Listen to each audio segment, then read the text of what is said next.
If I told you that divorce saved my life, would you believe me?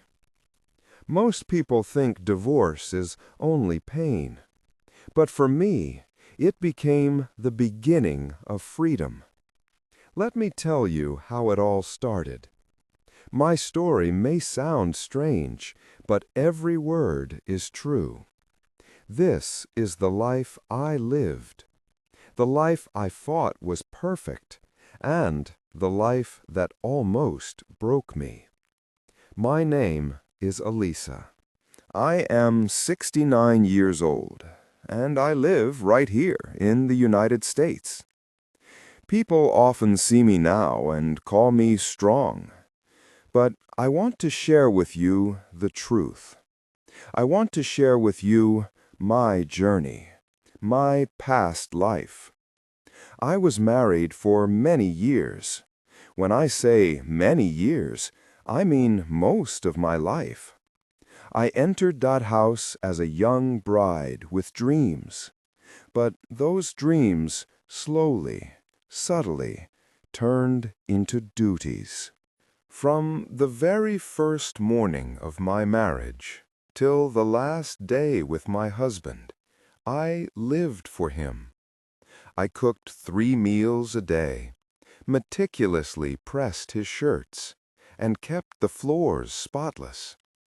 I maintained everything in perfect order so that he never had to lift a finger.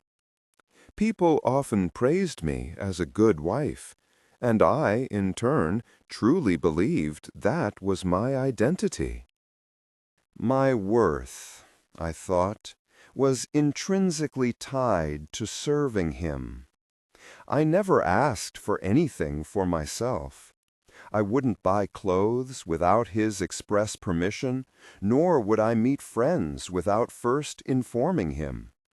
My days began with attending to his needs and meticulously ended according to his moods. Sometimes I was utterly exhausted, sometimes even sick, but I constantly told myself, this is love. I convinced myself that a wife must sacrifice, that if he was happy, then I, by extension, was happy too. That belief was so deeply ingrained in me that I never even conceived of a life outside of him. You might ask me now, didn't you feel trapped? And the honest truth is, I didn't know I was trapped. I genuinely believed that life was normal. I thought love meant giving everything and expecting absolutely nothing in return. I mistook silence for peace. Looking back now, I realize how incredibly blind I was. But at that time, I firmly believed this was the only way to live. There were countless moments when I desperately wanted to say, I am tired. But I swallowed those words, letting them dissolve silently within me. There were endless nights when I yearned to talk about my feelings, but he was perpetually busy with himself, engrossed in his own world. I waited, always waited, for him to notice me, to ask me how I felt. But that moment never, ever came. Still, I never complained. I simply thought, maybe this is how all marriages are. Maybe I am too weak to ask for more. I vividly remember one particular day when I had a raging fever. My body was burning, my head felt impossibly heavy. Yet he asked me to press his clothes. I stood there, tears blurring my vision, pressing his crisp white shirt while my hands shook uncontrollably. I longed for him to say, "Leave it. You need rest." But instead, his words were cold and clear. Don't leave wrinkles. That day, I felt something profound break inside me. A tiny, irreparable fracture. But still, I did not fight back. I merely told myself, this is my duty. My entire life became an unyielding pattern. Wake up, cook, clean, serve, sleep, again and again, every single day. I slowly, tragically lost myself. I forgot what I liked, what I wanted, what even made me smile. People outside our home looked in and thought we had a perfect marriage. They would say, "Look at her. She takes such good care of him. She is so lucky." Lucky. That word, my friends, cut me like a knife. Because deep inside, I felt utterly empty. I was not lucky. I was profoundly lost. But I clung to hope. I kept telling myself, over and over, one day he will see how much I love him. One day he will thank me. I waited for years, but that day never came. Instead, something else arrived. Something that turned my entire world upside down. One evening, he sat at the dining table. His face was serious, his eyes cold and distant. I thought perhaps he was upset about work. I asked him softly if he wanted tea. He slowly shook his head, and then said words I truly never thought I would hear. I want a divorce. At first, I laughed nervously. I genuinely thought he was joking. How could he possibly say that, after so many years? After a lifetime of devotion.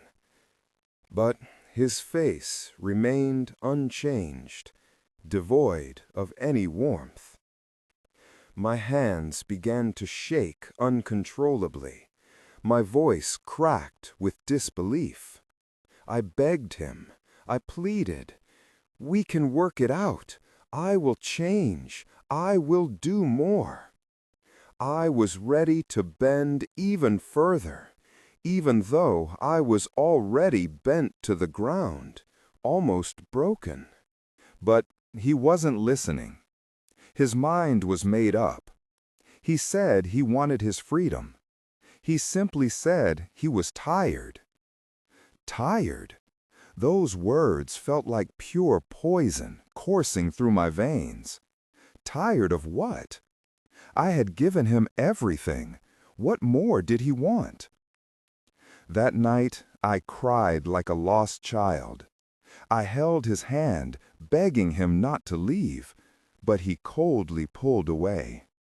The man for whom I had lived every single second of my life was walking out, and I could do absolutely nothing to stop him.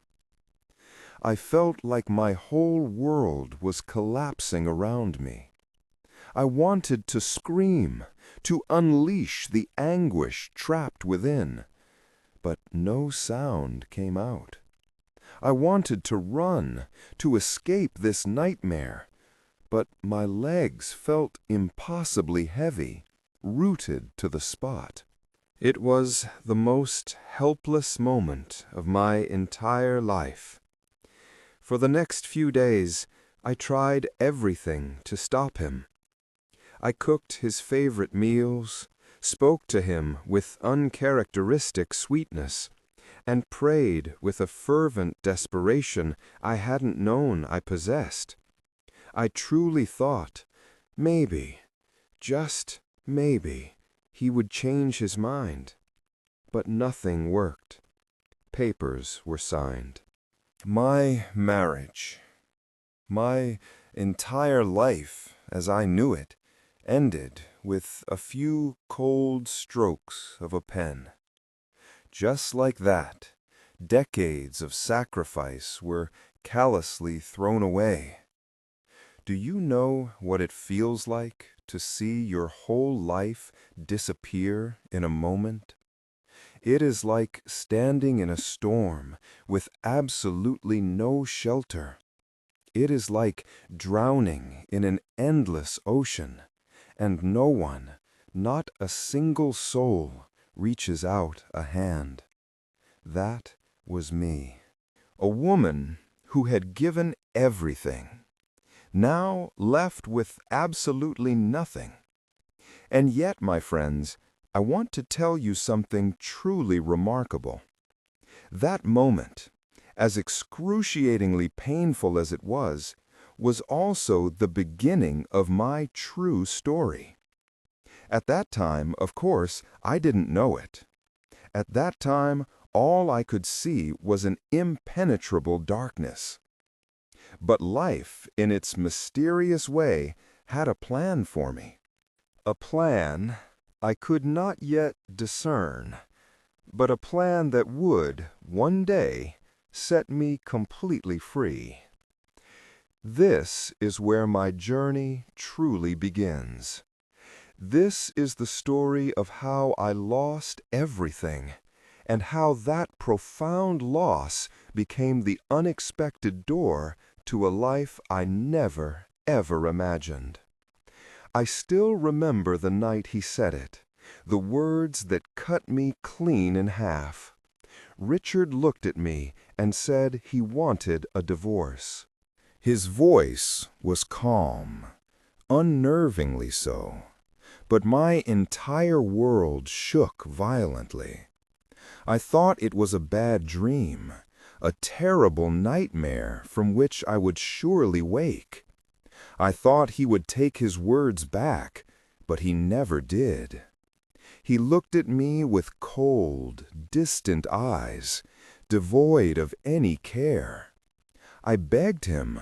I told him I could change, that we could try again.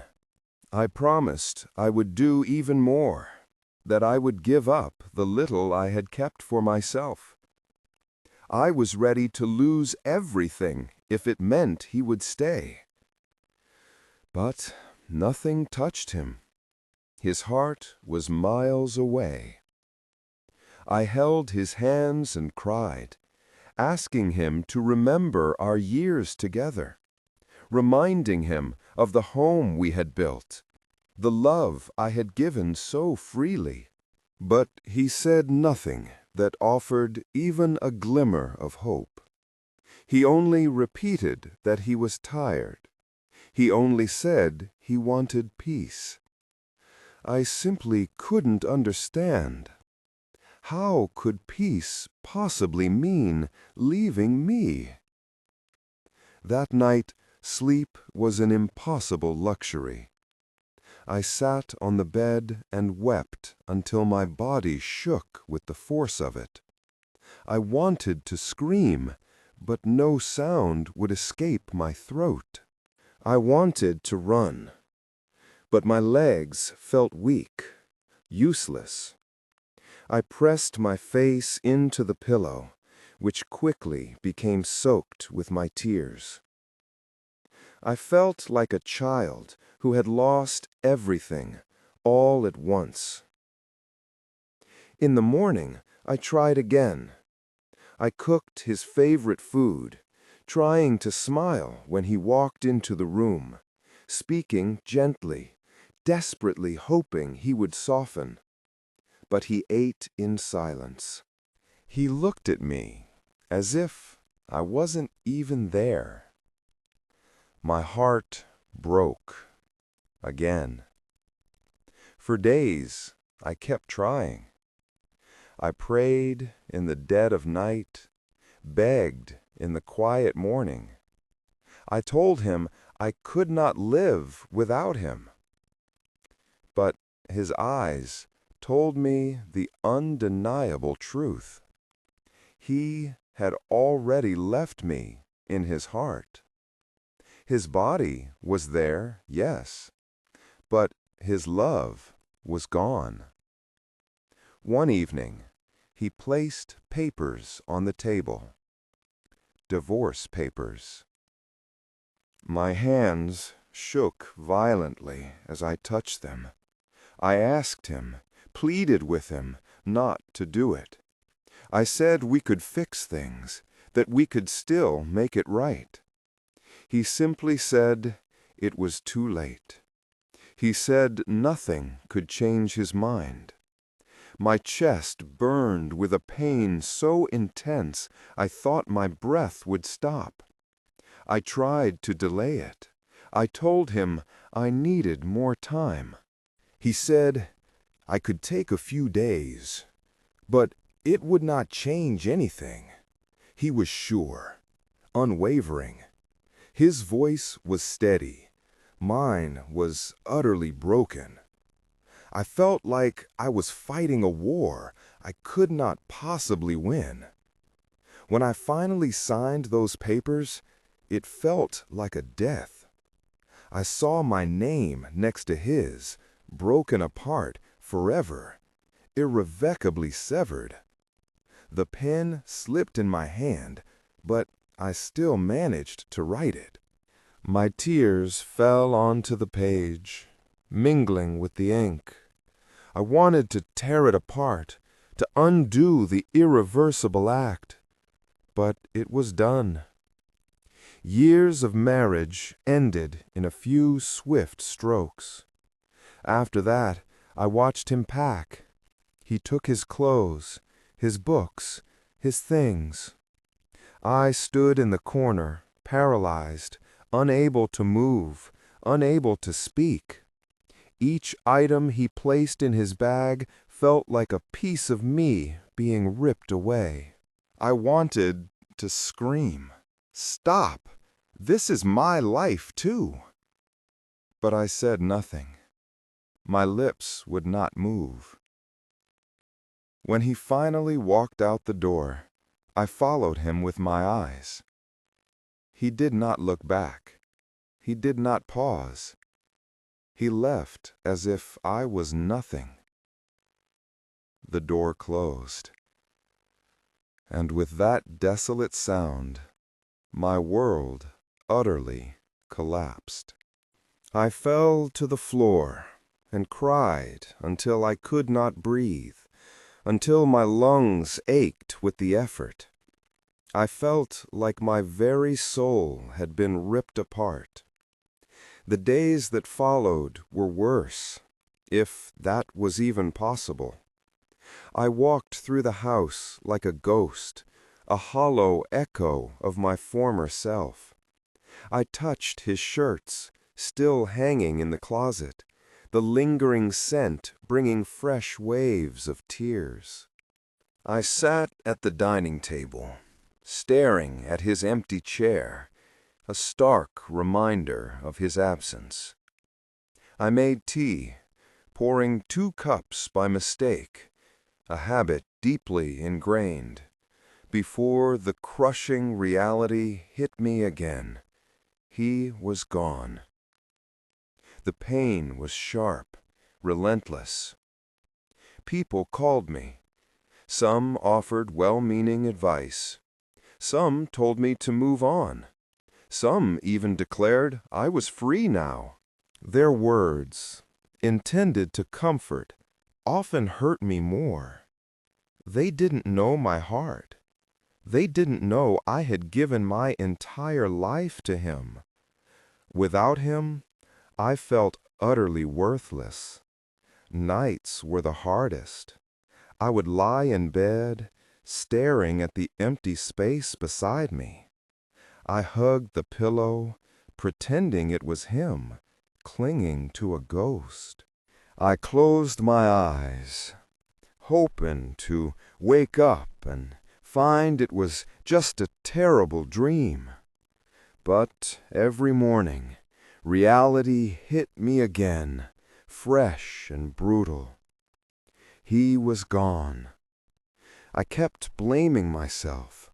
I asked what I had done wrong. Was I not loving enough? Was I not kind enough?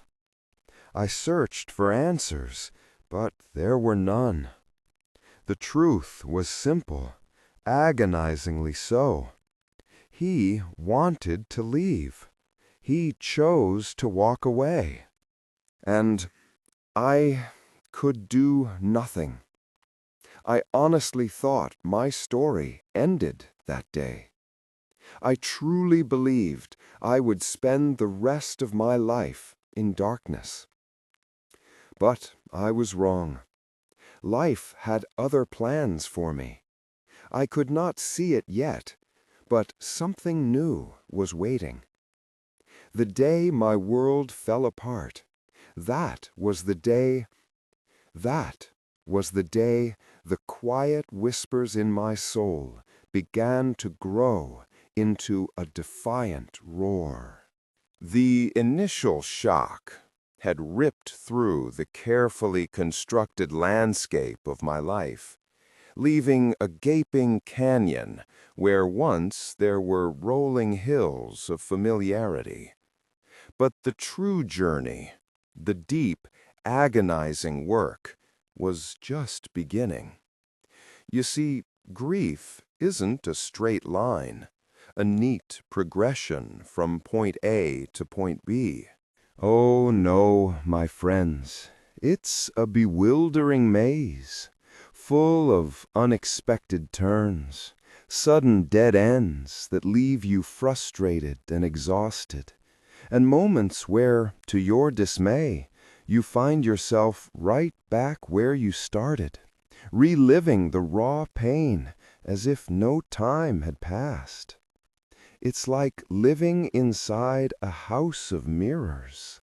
Every reflection I encountered didn't offer clarity.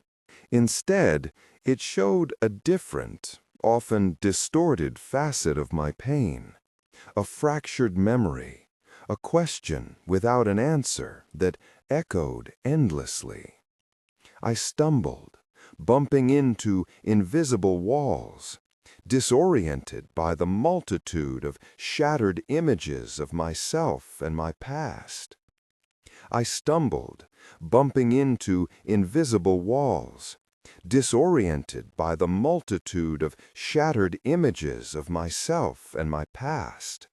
The deepest, most insidious grief wasn't just for Richard, for what was irrevocably lost. The partner, the shared life, the future, but for the person I thought I was, and the profound, terrifying fear that I would never be that person, or any whole person again. It was grief for a lost self, a vanishing identity. The identity I had meticulously woven around him, brick by careful brick, had vanished, leaving only a trembling, fragmented I. That profound disorientation, that "who am I without this relationship" feeling, is a verifiable psychological phenomenon.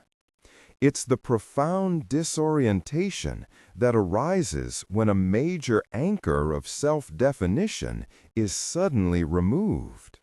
The world, which once felt predictable, became chaotic.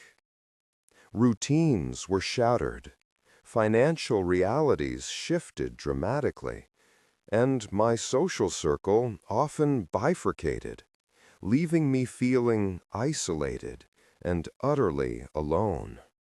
Psychologists even have a term for it: ambiguous loss, where the person is still physically present in the world, yet the relationship, as it was, is gone, creating a unique challenge in achieving closure. It's a continuous process of letting go, not just of the partner, but of the hopes, dreams, and expectations tied to that past life. A psychological untangling that requires immense patience and self-forgiveness. I found myself mourning the dreams that now felt unreachable, the confidence that seems to have evaporated, the very essence of who I believed myself to be. What surprising truth about myself, my past, or my deepest desires began to whisper to me from the depths of my own mirrored labyrinth during those dark days? I began to realize that the raw pain wasn't just about his departure, but the devastating disappearance of my own identity, a self I hadn't truly known in decades. But even in the deepest abyss, a flicker can spark. It wasn't a sudden, grand revelation, but a series of almost imperceptible shifts, like the first tentative rays of dawn piercing through the longest night. Perhaps it was the sheer exhaustion of grief, the realization that I couldn't sustain such profound sorrow indefinitely. Or maybe it was a tiny, persistent voice, a whisper from the forgotten corners of my soul, urging me to remember the woman I once was. I recall a specific morning, waking up to the crushing weight of emptiness, and something, an almost defiant spark, ignited within me. "Enough," it whispered.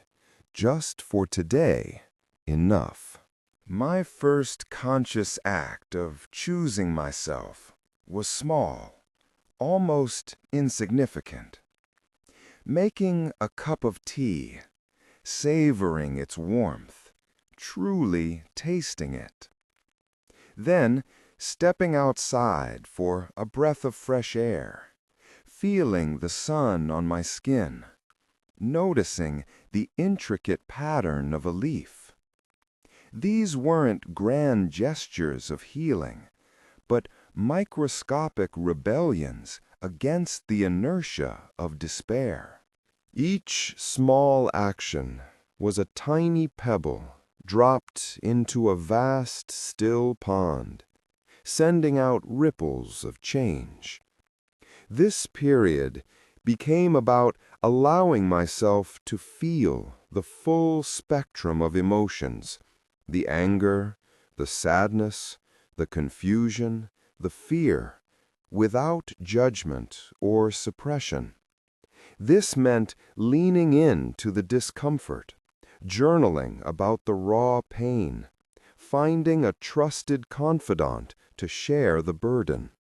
It was during this phase that the first sparks of self-compassion ignited. You start to recognize that survival is not just possible, but that within this survival lies the undeniable seed of growth. The realization dawned, slowly but surely, that while a significant part of my life had ended, I had not ended. The essence of who I was, though wounded, remained intact, waiting patiently to be nurtured back to vibrancy.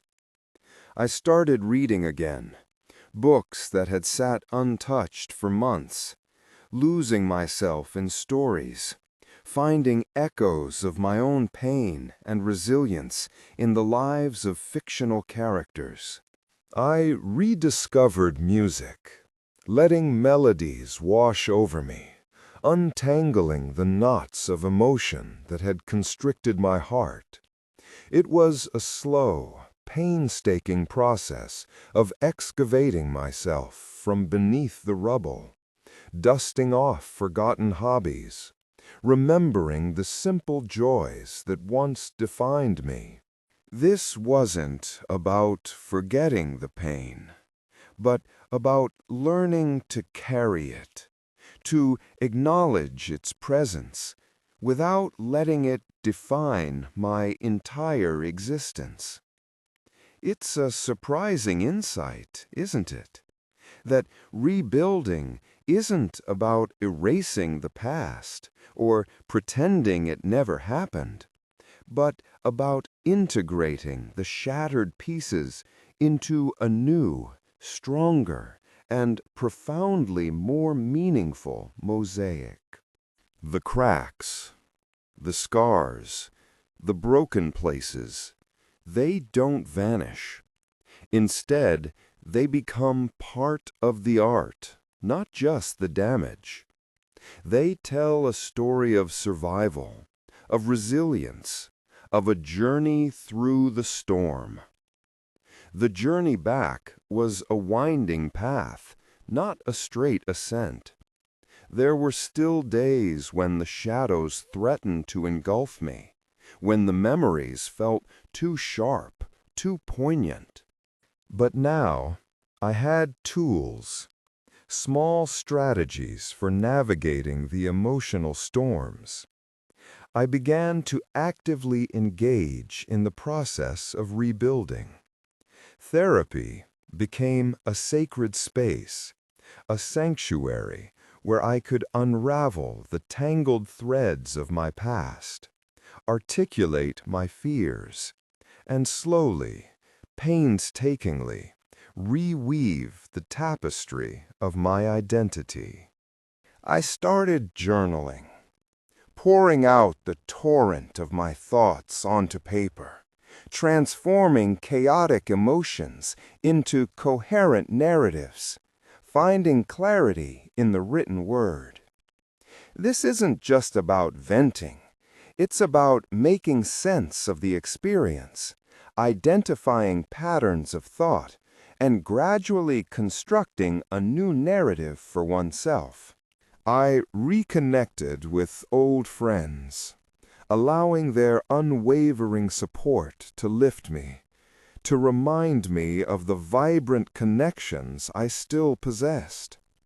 I even tentatively explored new interests, painting a canvas, learning a new skill, anything that allowed me to create, to express, to feel a sense of accomplishment, no matter how small. These mastery experiences are so crucial. Each small, consistent step, whether it's setting a new boundary with the former partner, rediscovering a long-forgotten hobby, enrolling in a class, or taking charge of personal finances, contributed to building a stronger sense of self-worth and competence. I learned the power of setting boundaries, of saying no when my heart yearned for yes, of protecting my newfound sense of self. It was a rigorous training in self-love, a daily practice of choosing my own well-being. I started to understand that my worth was not determined by my relationships, by my past, or by anyone else's perception of me. My worth was intrinsic, an undeniable truth that had simply been obscured for a time. Each step, no matter how faltering, was a declaration of independence, a reclaiming of my voice, a testament to my burgeoning resilience. I was no longer just surviving. I was actively, consciously, powerfully thriving. I wasn't the same person who entered that relationship, nor the shattered person who left it. I was someone new, stronger, wiser, forged in the fires of adversity, with a quiet strength radiating from within. This isn't just about getting back on your feet. It's about building entirely new feet, designed to walk my unique, unhindered path. It's about consciously architecting a life from the ground up, with every brick laid by my own design, my own strength, and my own burgeoning wisdom. And then, one day, you emerge. Not suddenly, like a butterfly from a chrysalis, but gradually, like the sun breaking through a persistent cloud cover. The world doesn't look different, but you do. The quiet hum of peace, once an elusive dream, settles into your soul, a deep, resonant chord. The scars remain, subtle silver lines tracing the journey, but they no longer ache. Instead, they serve as reminders of battles fought and won, of a strength discovered that you never knew you possessed. There's a profound sense of freedom, an exhilarating lightness that comes from shedding the weight of expectation, of external validation. You realize you are whole, complete, utterly sufficient, just as you are. This isn't just recovery. It's a profound transformation, a rebirth. The love you now hold for yourself is deeper, more authentic, built on a foundation of self-awareness and unwavering respect. This is the ultimate, most liberating insight of all. True freedom, after such a transformative journey, isn't just about being free from something, free from an unfulfilling relationship, free from societal expectations, free from the weight of a past narrative. No, it is far grander than that. It is the exhilarating, boundless freedom to be someone authentically new, someone you were always meant to be, but had, perhaps, forgotten or suppressed. It's the joy of meeting yourself again, but a wiser, stronger, more luminous version. This profound freedom isn't an act of selfishness. It is an act of divine self-love, a sacred responsibility to cultivate the most vibrant, authentic version of myself. This is the revolutionary reimagining of what that end truly signifies. It's a bold challenge to the age-old assumption that the dissolution of a marriage is a failure. What if, instead, it is a magnificent, albeit painful, success in choosing radical self-alignment? What if the shattering of what was is not a testament to defeat, but a colossal, monumental act of courage, a declaration that your spirit demands more, deserves more, than what was being offered or even what you were offering yourself? Imagine a world where we view divorce not as a broken dream, but as the catalyst for an entirely new, deeply authentic dream to finally take root and blossom. This isn't about finding closure with another person. It's about opening a new, expansive chapter within myself.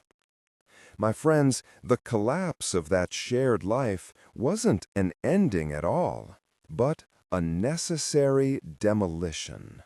The structure that was falling was never truly built to house my authentic, magnificent self. The devastation was not merely destruction, but a brutal, beautiful clearing of the land so that a new, more resilient, more magnificent edifice of me could finally rise. I was like the ancient Japanese art form called kintsugi, where broken pottery is lovingly repaired, not with invisible glue, but with lustrous gold lacquer. The breakage isn't hidden away in shame. It's highlighted, celebrated, making the object even more precious, more unique, and infinitely more beautiful because of its history, not in spite of it. Each golden line tells a story of survival, of care, of transformation. The object is not merely mended, it is reborn, elevated. I wasn't just mended, I was reborn, elevated. The psychological shift from victimhood to agency was undeniable. No longer defined by what happened to me, I became the architect of my own destiny, actively choosing my path forward. This led to enhanced emotional intelligence, a greater capacity for empathy, and a wisdom born of lived experience. I learned to trust my intuition, to honor my needs, and to cultivate a life that was authentically aligned with my deepest values. This profound peace arises from an intimate understanding of self-worth, a clarity about boundaries, and an unshakable belief in my own capacity for happiness, independent of any external source. What was once perceived as a monumental failure transformed into the most courageous act of self-love, a testament to my willingness to dismantle a comfortable but unfulfilling existence in pursuit of a more authentic and joyful life. My journey, painful as it was, became the crucible in which a more resilient, compassionate, and truly free individual was forged. And the most powerful inspiration, the kind that truly resonates and moves hearts, often doesn't come from a place of flawless perfection or an unbroken path. Instead, it springs from the raw, courageous journey through imperfection, through struggle, through pain, and emerging not unscathed, but incredibly whole and incredibly real. My scars became my compass, my journey my map, and my voice a beacon for others. I became like the majestic tree that has weathered a severe, devastating storm. It lost branches, its bark might be scarred, its leaves torn. But through the struggle, its roots grew deeper, anchoring it more firmly to the earth. Its trunk became stronger, more resilient against future gales, and it stood taller, more profoundly rooted, and ultimately more awe-inspiring than before the storm. The storm didn't break me, it forged me. The damage wasn't a sign of weakness, but a testament to my enduring strength. This profound peace, this sovereignty, is unlike any peace I felt before. It is quieter, deeper, more profound. It is the peace of knowing my own strength, my own worth, and my own boundless future. My story, once viewed by others, and perhaps even by myself, as a tale of hardship, transformed into a beacon of hope. I became an unwitting storyteller, a living legend to those who witnessed my journey.